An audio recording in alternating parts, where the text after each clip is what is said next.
Mtakatifu, kama mwanzo na sasa na siku zote na milele. Amina. atukuzwe Baba na Mwana na Roho Mtakatifu, Kama mwanzo na sasa na siku zote na milele. Amina. atukuzwe Baba na Mwana na Roho Mtakatifu, Kama mwanzo na sasa na siku zote na milele. Amina. Ndugu zangu wapendwa, tunayo kila sababu ya kumshukuru Mungu kwa kupata tena nafasi ya kukaa na Bwana wetu Yesu Kristo, ambaye tunasadiki ya kwamba yu mzima katika sakramenti kuu, sakramenti ya Ekaristi Takatifu. Yeye alituambia waziwazi kwamba mwili wake ni chakula cha uzima wa milele. Aulaye mwili wake na kunywa damu yake anayo uzima wa milele. Mtu akila chakula hiki, ijapokuwa atakuwa amekufa, atakuwa anaishi. Kumbe tutaona kwamba sakramenti hii kuu, sakramenti ya Ekaristi Takatifu, ndio uzima wetu sisi wanadamu, ndio uhai wetu, na Ekaristi Takatifu ndio Yesu mwenyewe. Yeye mwenyewe pia alisema waziwazi, mimi ndio njia, ukweli na uzima. Mtu hatafika kwa Baba isipokuwa kwa njia ya mimi. Tunazidi kuona Yesu akizidi kujipambanua kama yeye ndio uzima. Kumbe Yesu alikuja duniani kwa ajili ya kutetea uhai, lakini uhai Yesu alikuja kutetea sio wa kimwili tu, bali hata wa kiroho ambao ndio wa milele. Na hivyo akipenda aone mtu yoyote anayeokoka. Katika amri zote ambazo Mungu amezitoa katika Torati ya Musa, kwa zile amri 10 ambazo tunazo hata leo katika kanisa, amri ya 5 inatukataza kuutoa uhai wa mwanadamu. Amri ya 5 inakataza kuua, usiue. Na hiyo ni amri, sio ombi, bali ni amri kutoka kwa Mwenyezi Mungu. Kumbe hakuna mtu yeyote anayetakiwa kuua isipokuwa Mungu mwenyewe ambaye ndiye alitupa uhai. Ndio maana adhabu ya kuua haisameki. Adhabu ya dhambi hiyo ambayo ni dhambi ya mauti haisameki kama mtu akifa akiwa katika hali ya dhambi hiyo. Na hivyo basi Yesu kwa kuendelea kutufundisha katika mafundisho yake na hata Injili ambayo tunaisikia siku ya leo inasoma duniani kote, anaendelea kufafanua amri hizi, na hasa ile amri ya kuua.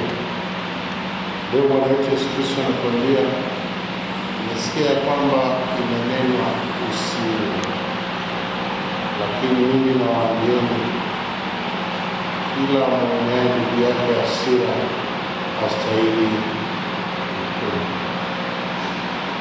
Yesu anatuambia hayo akiendeleza mafundisho yake aliyosema hakuja duniani kutangua amri za Mungu, hakuja duniani kutangua Torati, bali kuikamilisha.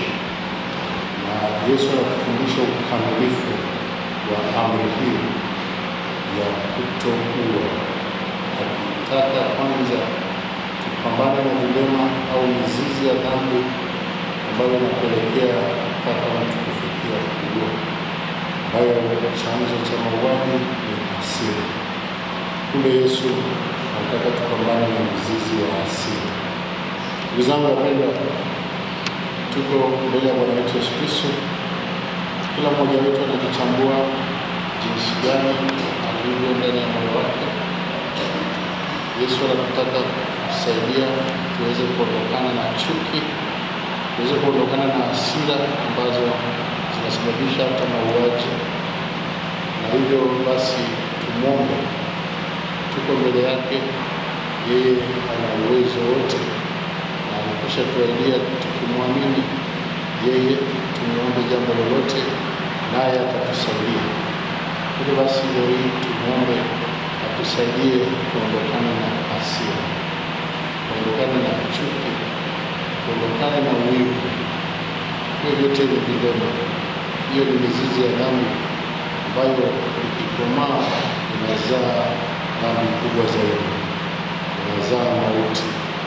Tumwombe Mungu atutie nguvu na moyo wa unyenyekevu ili kusudi tuweze kuepukana na dhambi hii au mzizi huu wa dhambi wa hasira. Hapa na pale tumekuwa na hasira na chuki na wivu, na wivu wote vinakwenda pamoja. Basi tukae na kutafakari ni mambo gani yanayosababisha kuwa na hasira, na kama una kilema cha chuki, ni kitu gani kinachokufanya uwe na chuki, na kama una kilema cha wivu, ni kitu gani kinakufanya kuwa na wivu mpaka unakupelekea kuwa na chuki na hatimaye hasira, hata kutamani kumwona unayemchukia, kutamani kumwona katika sura ya nchi. Basi mwambie Bwana Yesu, tupe neema ya kushinda kilema hicho, tupe nguvu ya kung'oa mzizi huo wa dhambi ndani ya moyo. Tutakaa kimya kwa muda wa dakika 5, kila mmoja kutafakari, jitathmini kuhusu mzizi huo wa dhambi la hasira, ili kusudi tuweze kumwomba Bwana wetu Yesu Kristo aingie ndani ya mioyo yetu na tuondolee mzizi huo wa hasira, ili kutuepusha kutenda dhambi kubwa zaidi. Baada ya ukimya huo wa dakika 5, basi tutaimba wimbo wa kusifu na kuabudu Ekaristi Takatifu, na baadaye tutasikiliza neno la Mungu na tafakari fupi, na hatimaye tutaendelea na ibada ya kuabudu Ekaristi kama kawaida.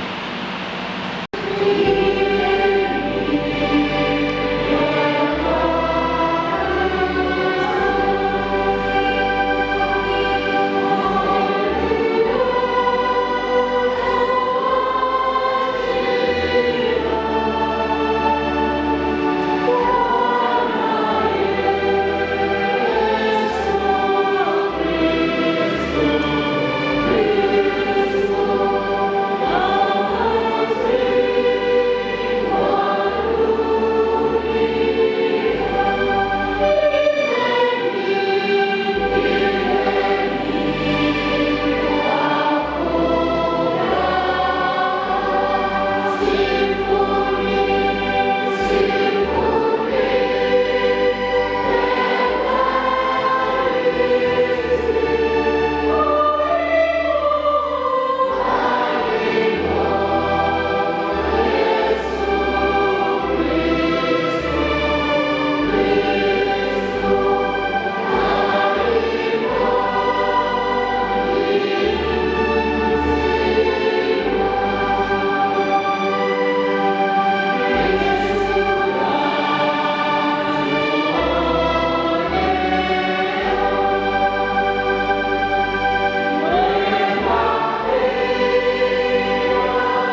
Bwana awe nanyi. Somo la Injili takatifu ilivyoandikwa na Mathayo.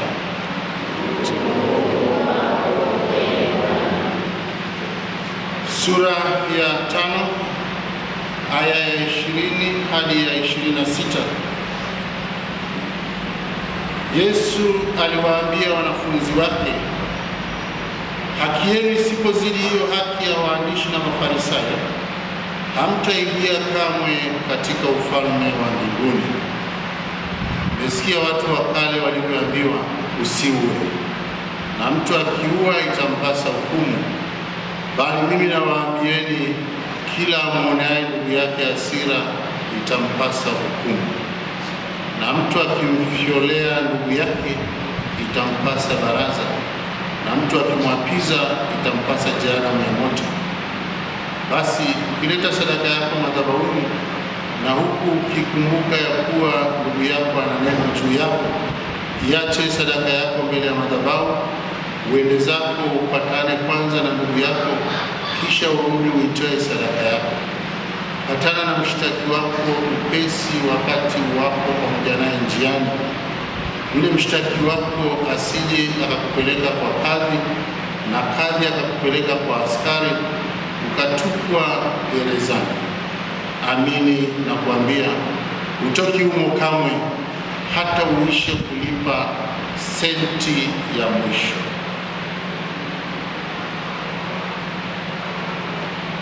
Neno la Bwana.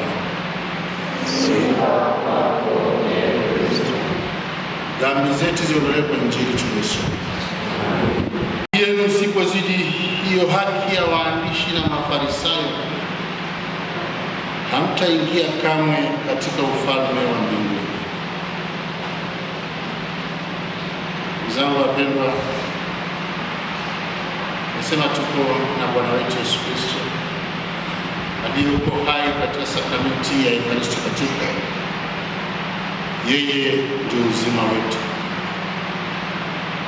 yeye ndio uhai wetu, lakini yeye mwenyewe alituambia wazi kwamba chakula hiki ni chakula cha uzima.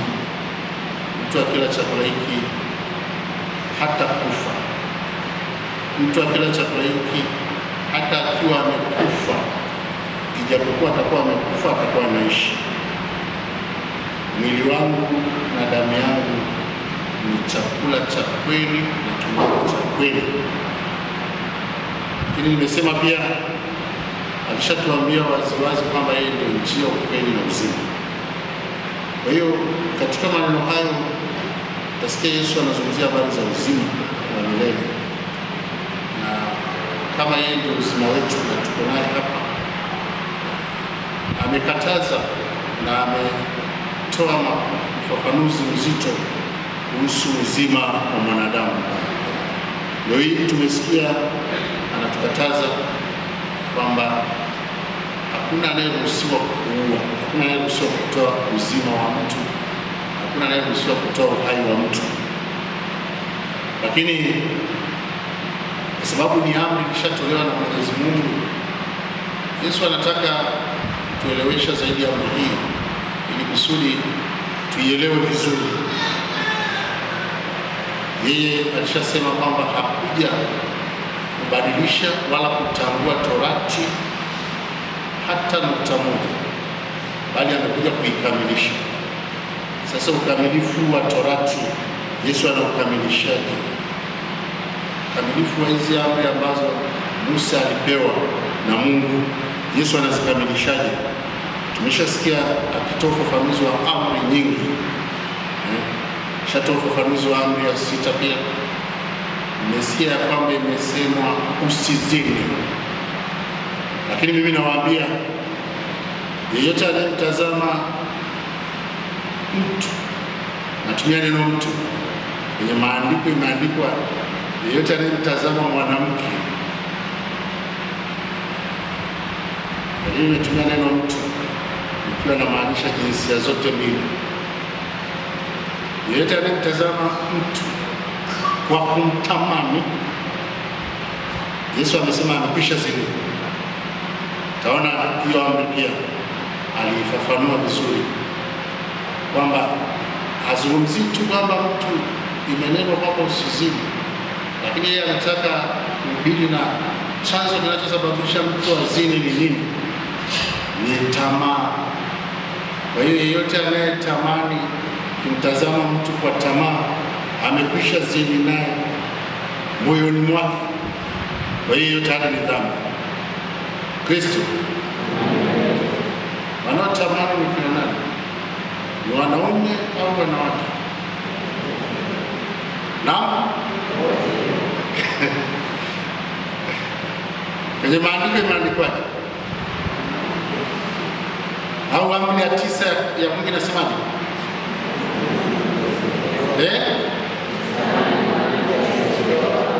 Usitamani mwanamke asiye. Anayeambiwa ni nani? Wanaume. Wanawake haiwahusu.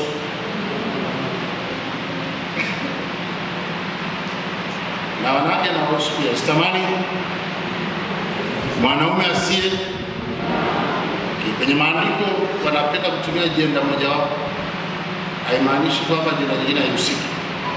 Ukisikia Yesu aliwalisha watu 5,000 mikate wanaume, haimaanishi kwamba wanawake hawakuwepo, walikuwepo pia. Kwa hiyo hata katika kitabu cha Mwanzo kabisa sura ya 18, sura ya 18 mpaka ya 24, wakati Mungu alipomuumba Adamu na Eva, na baadaye akasema kuanzia sasa, alisema mwanamume atamwacha baba yake na mama yake, ataambatana na mkewe, na nao wawili watakuwa. Amesema mwanamume atamwacha baba yake na mama yake, lakini mwanamke naye amwache baba yake na mama yake, sina anamwacha.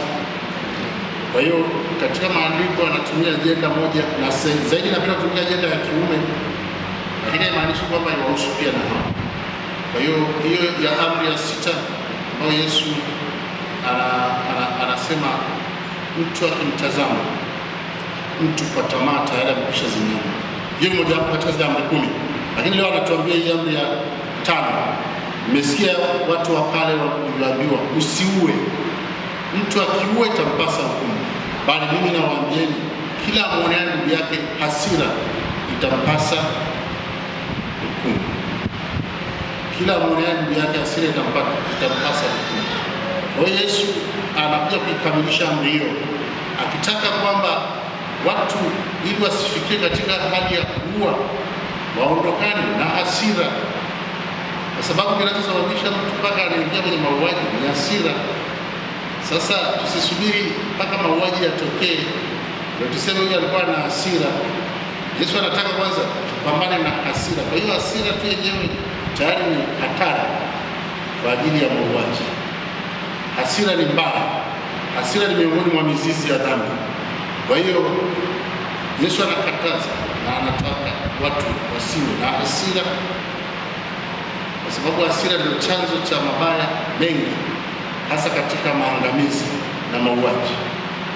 Kumbe kilema kikubwa ambacho jioni leo tunapaswa kumwomba Bwana wetu Yesu Kristo ambaye yuko pamoja nasi atusaidie tuondokane nacho, hasira. Hasira. Sasa mtu anaweza kusema sasa mtu akiniuzi nisikasirike. Yesu hataki tukasirike. Mtu akiniudhi, amekuudhi. Kama mwanadamu mara nyingi tunashindwa kujizuia pale mtu anapokuwa na hasira. Inaweza ikawa na mtazamo miwili. Kuna hasira ambazo ni positive na hasira ambazo ni negative. Yesu mwenyewe aliwahi kuwa na hasira, lakini hasira yake sio kwamba ni ubaya. Hasira yake ni kutokana na ujinga wa watu waliokuwa wanakufuru hekalu. Yesu aliingia hekaluni akakuta watu wanafanya biashara, alikasirika. Sasa hiyo ni hasira positive ama negative? Kristo, hiyo ni hasira positive ama negative? Okay, labda nitumie lugha nyingine. Hiyo ni hasira hasi ama chanya? Ndio, kuna hasira chanya na hasi. Hata Yesu alikasirika. Hakukasirika kwa ubaya, alikasirika kwa sababu watu wanafanya mambo ya kijinga. Kwa hiyo sisi tukasema kuna mtu akikasirika tu tayari ikampasa jana. Kumbe wakati mwingine mtu anakasirika sio kwa nia mbaya, anakasirika kwa sababu ya maudhi. Lakini sasa hasira hiyo ni hasira positive. Kama mtoto wako anakataa kwenda kanisani, unakasirika, hiyo sio hasira mbaya, si ndio? Umekasirika kwa sababu mtoto wako hataki kusali, yaani maana yake unatamani asali, kwa hiyo una uchungu naye, utamani apotee. Au mume wako au mke wako ni mlevi, kila siku anakuja akiwa amelewa, unamuonya, unakasirika, tabia hiyo inakuudhi. Hiyo sio hasira hasi, ni hasira chanya, sababu anachokitenda ni kibaya. Au umempa mtu kazi aifanye, lakini hajaitekeleza kama ulivyomwagiza, kwa sababu ya kuudhi na hajatekeleza, unakasirika. Hiyo sio hasira negative, ni hasira positive, kwamba mbona hujafanya kile nilichokuambia. Kwa hiyo na hata Mungu ana hasira na sisi kama tushike amri zake. Si Mungu ametuagiza tushike amri, tuziishi. Kama tuziishi, anakasirika Kristo? Kama tuziishi amri za Mungu, anakasirika? Kwa sababu hatuishi amri zake. Hiyo ni hasira positive. Lakini sasa kuna hasira nyingine ambazo ni negative. Unamchukia mtu bila sababu ya msingi, kwa sababu amesuka vizuri, unakasirika. Hiyo hasira ni positive ama negative? Hiyo ni hasira hasi ama chanya? Hasira hasi. Au umemwona mtu amevaa vizuri, unakasirika. Lakini amekukosea nini? Unakasirika nini? Au mtu amefanikiwa katika jambo fulani, wewe unakasirika.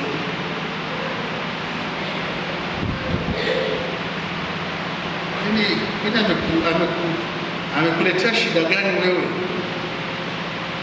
Wewe unakasirika nini? Hayo ndio Yesu anatukemea siku ya leo. Zile hasira ambazo ni negative. Unamchukia mtu, hutaki hata kumwona. Sasa hizo hasira ni mbaya. Nimesema hasira hizo zinaambatana na wivu, hasira hizo zinaambatana na chuki pia, sababu hasira na wivu vinapenda pamoja. Nipate mtu anamwonea mwenzake wivu, anakukasirikia, anatamani hata kumwangamiza. Hizo ni hasira negative ambazo zinaleta maafa sana. Au mwingine ana kipaji fulani, badala ya kufurahia kipaji chake unakasirika. Badala ya kumshukuru Mungu kwa kipaji hicho, kwa sababu kipaji hicho kapewa na Mungu. Yaani si kila mtu ameumbwa kwa namna yake. Wengine wana vipaji, wamejaliwa na Mwenyezi Mungu vipaji mbalimbali. Sasa usimchukie mtu kwa sababu ya kipaji chake. Hiyo ni hasira mbaya, hiyo ni chuki, huo ni wivu ambao unaleta maafa. Kwa hiyo hayo ndio Yesu anatukataza siku ya leo tusiwe nayo. Na kama una mambo ya namna hiyo, au kama kuna watu unaowachukia kwa sababu hizo, Yesu anasema ukija kanisani umeleta sadaka yako na una vitu ya namna hiyo ndani ya nafsi yako, unafadhalia uiache kwanza. Nenda ukapatane na yule unayemchukia, nenda ukapatane na yule ambaye umembeba ndani ya moyo wako, alafu ukishamalizana naye ndio uje hapa utoe sadaka yako. Sadaka yako itakuwa na maana zaidi, lakini vinginevyo utakuwa unafanya maigizo. Hauwezi kuja hapa mbele unatoa sadaka yako kwa moyo wako, lakini ndani ya moyo huo kuna watu ambao wanachukia bila sababu ya msingi, unawachukia bila sababu yoyote ile, kwa sababu za kibinadamu tu, kwa sababu ya wivu, kwa sababu ya chuki, lakini bado wakati huo unakuja hapa mbele unatoa sadaka. Sadaka yako inakuwa ina maana. Kwa maana watu wengine wanafika mahali wanaona, mbona huyu Mungu hanijibu maombi yangu? Mbona nasali kila siku lakini hanijibu? Atakujibuje wakati wewe sadaka zako hazina maana, sala zako hazina maana, kwa sababu una watu ambao unawachukia. Sababu kikubwa ambacho tunadaiwa katika maisha yetu ni upendo. Fanya mambo mengine yote, lakini usiache kuwa na upendo kwa watu. Ndio maana Yesu alitupenda sana, alitupenda upeo, akakubali hata kutoa uhai wake kwa ajili yetu sisi wanadamu. Hata wale waliokuwa wanamchukia Yesu aliwapenda tu, na yeye mwenyewe ametufundisha katika amri ya mapendo, wapenda watu wote, wapenda hata maadui zetu, bila kujalisha amekukosea nini. Hapo ndio tunapopata ugumu wa kuwapenda maadui, lakini Yesu ndo anatufundisha, ndio Kristo wenyewe. Tunataka kuwa Mkristo kweli, tunataka kuingia katika ufalme wa mbinguni. Wapende maadui zako, wapende, waombee wanaokuudhi. Usipofanya hivyo utaingia katika ufalme wa mbinguni. Utapiga maktai, utaingia sehemu nyingine ambayo kutoka huko ni majaliwa. Kwa hiyo ni mafundisho yanaonekana ni magumu, lakini ndio inatupasa kuwa hivyo, ndio Kristo wetu. Kwa hiyo fanya jitihada za kuwapenda hata maadui zako, wale unaona wanakuudhi, waombee. Ni mafundisho ya Bwana wetu Yesu Kristo, na kwa kufanya hivyo tutaingia katika ufalme wa mbinguni. Kwa hiyo ndio maana Yesu anatuambia haki yenu isipozidi ile ya Mafarisayo na waandishi, kama hamtaingia katika uzima wa milele. Haki yenu isipozidi ile ya Mafarisayo na waandishi, kama hamtaingia katika ufalme wa mbinguni. Kwa hiyo ndugu zangu, Bwana wetu Yesu Kristo ambaye tuko mbele yake hapa leo hii, sisi tunakuja hapa kutazama tu Ekaristi na kuondoka. Tutafakari kile ambacho kiko nyuma ya Ekaristi, ambao ndio uzima wetu, ndio uzima wenyewe ule pale, ndio uzima wa milele. Mtu akila chakula hiki atakuwa na uzima wa milele, lakini ili kuwa na uzima huo lazima kuishi pia amri za Mungu, lazima kuishi mafundisho ambayo ametufundisha yeye mwenyewe. Yesu tunamtazama kwenye Ekaristi ndio Yesu huyo tunayemsikia katika maandiko. Ndio analisemaga mara kwa mara, mtu sije tukapoteza. Maana kuna watu wanaipenda Ekaristi takatifu, hawapendi maandiko matakatifu. Havicontradicti hivi vitu, vinapenda pamoja, havitengani. Huwezi kumpenda Yesu wa Ekaristi alafu upende maandiko matakatifu, sababu ndio kile kile kilichoko pale ndio hichi hapa tulichokisikia. Kumbe basi tunapaswa kuishi neno hili la Mungu ambalo na lenyewe ndio uzima wetu na lenyewe ndio taa ya miguu yetu, ili tuweze kufikia uzima wa milele. Tumwombe Bwana wetu Yesu Kristo atujalie neema ya kuweza kuishi kweli amri hii hasa ya mapendo, kuwapenda hata maadui zetu na kuwaombea wanaotuudhi. Tumsifu Yesu Kristo. Wetu kwa sekunde chache ampelekee Mungu maombi yake, tukiwa mbele ya Bwana wetu Yesu Kristo ambaye ametuahidia tukimwamini yeye tuombe jambo lolote naye atatufanyia. Basi tumpelekee Mungu maombi yetu kimoyo moyo.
Kristo Bwana wetu.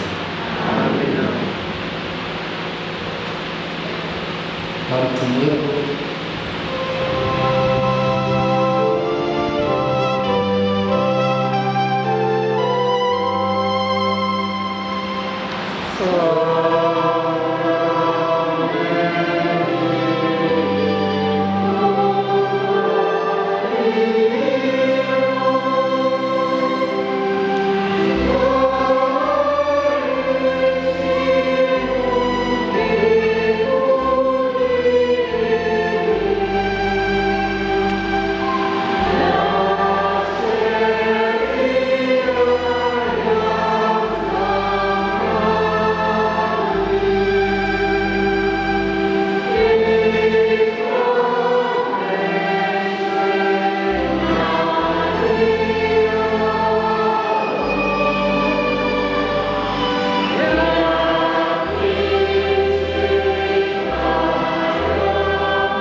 umetujalia mkate kutoka mbinguni.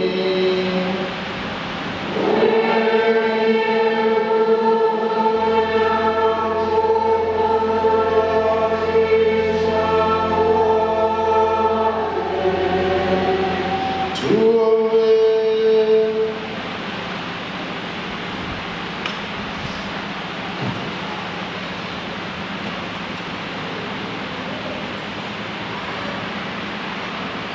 Ee Bwana wetu Yesu Kristo, umetuachia katika sakramenti ya ajabu ukumbusho wa mateso yako.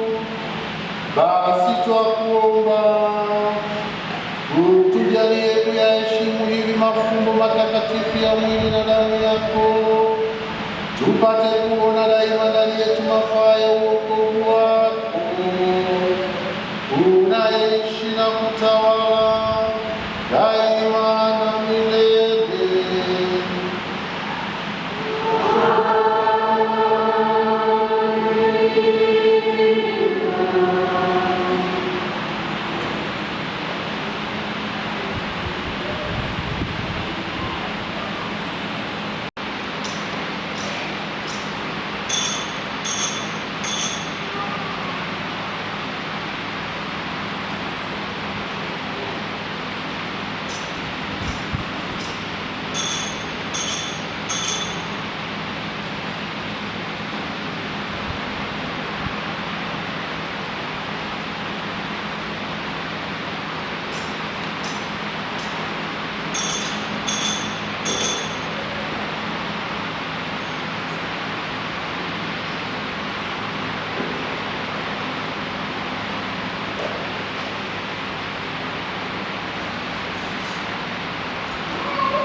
Haleluya.